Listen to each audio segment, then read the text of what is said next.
Bonjour amis rêveurs et bienvenue sur la chaîne Terre Onirique. Pour aujourd'hui, j'avais envie de tester un format un peu plus court dans lequel je vous parle de légendes. En effet, j'ai plein d'histoires à vous raconter que je ne peux pas toujours mettre en relation avec la pop culture. C'est pourquoi, de temps en temps, j'ai pensé simplement vous faire une vidéo plus courte dans laquelle je vous raconte juste une légende. J'attends avec impatience vos retours dans les commentaires. Pour aujourd'hui, je vais donc vous conter une légende de marin parce que ça fait partie de mes légendes préférées. Et ce sera une histoire de fantôme avec la dame du Santissimo Basbaro. Et pour l'occasion, un générique exprès pour ce nouveau format.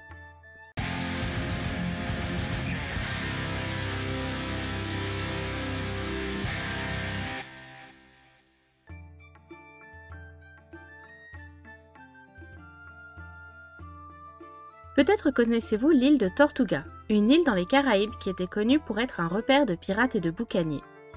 Eh bien, la légende que je m'apprête à vous raconter était autrefois contée dans les tavernes de Tortuga entre deux verres de rhum. Très superstitieux, les marins connaissaient autrefois de nombreuses histoires de bateaux fantômes, revenants et autres histoires d'horreur.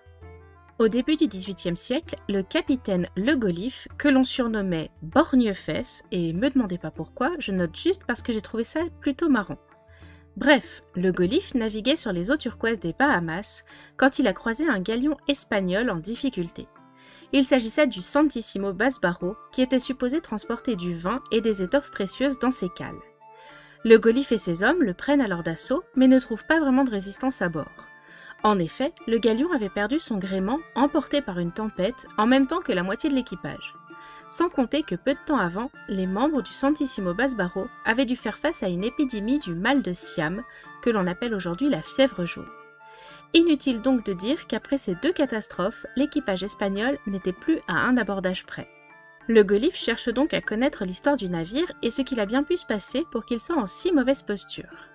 Le capitaine du Santissimo Basbaro lui raconte alors qu'ils étaient partis de Cadix 2 mois plus tôt, les cales chargées de vin, étoffes et papier, en direction de Cartagena en Colombie. Mais quelque temps à peine après leur départ, une épidémie de scorbut frappa l'équipage. Pendant 3 jours, le bateau dériva sur l'océan, tandis que les marins tombaient malades les uns après les autres. Puis, comme par miracle, le bateau accosta de lui-même sur une petite île, regorgeant d'arbres fruitiers, le remède contre le scorbut. Une fois tout le monde rétabli et un bon stock de fruits frais fait à bord, le Santissimo Basbaro repartit sur les flots. Et c'est là que la rumeur commença. Plusieurs marins rapportèrent au capitaine avoir croisé une magnifique femme sur le navire. Le petit problème, c'est qu'aucune femme n'avait embarqué à Cadix, et d'ailleurs aucune femme n'était enregistrée sur le navire. Au début, les marins ne prirent pas cette apparition au sérieux, jusqu'à ce qu'ils remarquent que chacune des apparitions de la jeune femme correspondait à une catastrophe qui allait les frapper dans les heures qui suivaient. Elle annonça donc l'épidémie de fièvre jaune, puis la violente tempête, et enfin, elle annonça la capture du navire. Le Gollif, qui connaissait la superstition des marins, ne prit pas du tout cette histoire au sérieux. Il rigola même de la naïveté des marins espagnols. Mais, vous le voyez venir, un soir, alors qu'il descendait au pont inférieur, il croisa dans le couloir la plus belle femme qu'il eût jamais vue.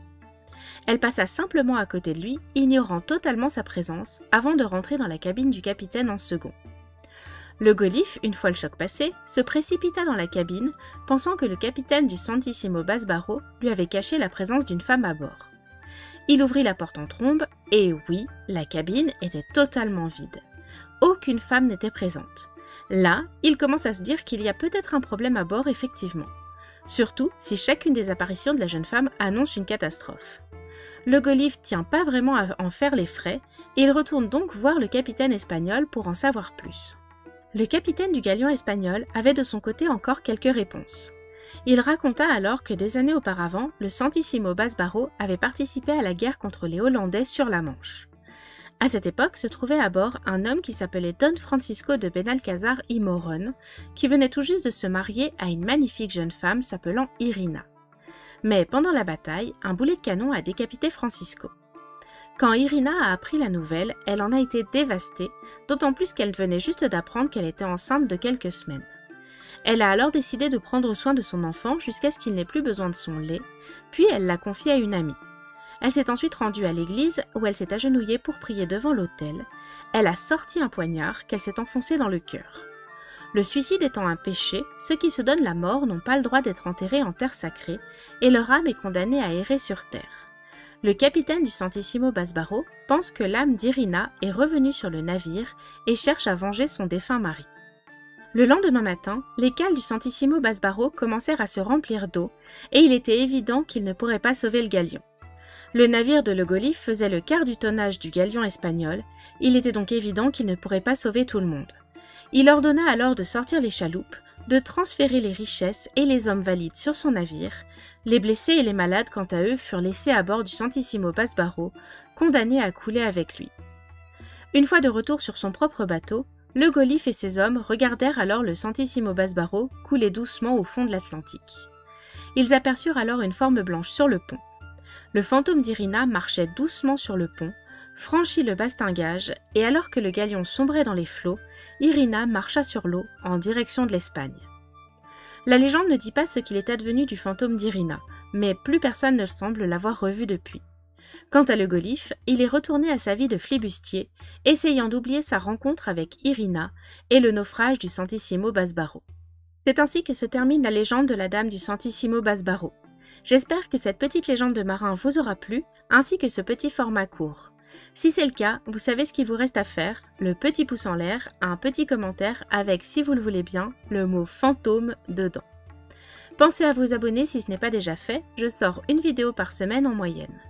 Rejoignez-moi sur mes réseaux sociaux si ça vous dit, ainsi que sur Twitch si vous voulez venir papoter avec moi en direct. Et en attendant, je vous dis à la semaine prochaine pour un nouveau voyage sur les terres oniriques.